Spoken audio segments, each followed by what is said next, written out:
Deputeti i Frontit Evropian Elmi Aziri kërkon Lizën pasi thotë se po jetojmë në botën e çuditërave.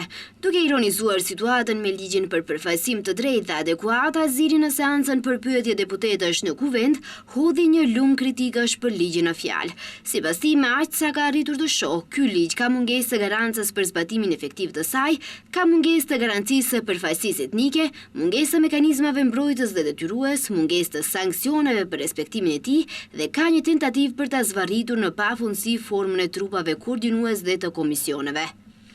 Ne me të vërtetë u bindëm se jetojmë në botën e çuditërave, po kësaj radhe nuk e dim se kush është Liza. Si duket, Liza në këtë rast është propozuesi i atij ligji. Pse po e them kështu?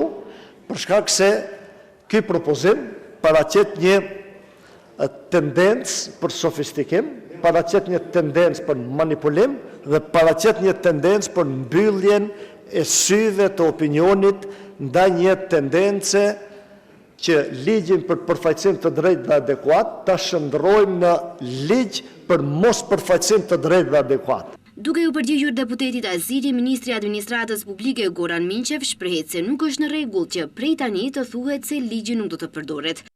Unë si ministër që në konferencën e parë kam thënë se ligji do të respektohet, sepse shoh që ky është qëllimi juaj, më duhet ju kthej pas në vitin 2023 në seancë qeverie, partneri juaj koalicionit BDI kishte qëndrimin se balancuesi si mjet për përfaqësim të drejtë të bashkësive etnike është keq përdorur dhe tashmë është me afat të skaduar, që do të thotë se duhet të gjendet zgjidhje e re.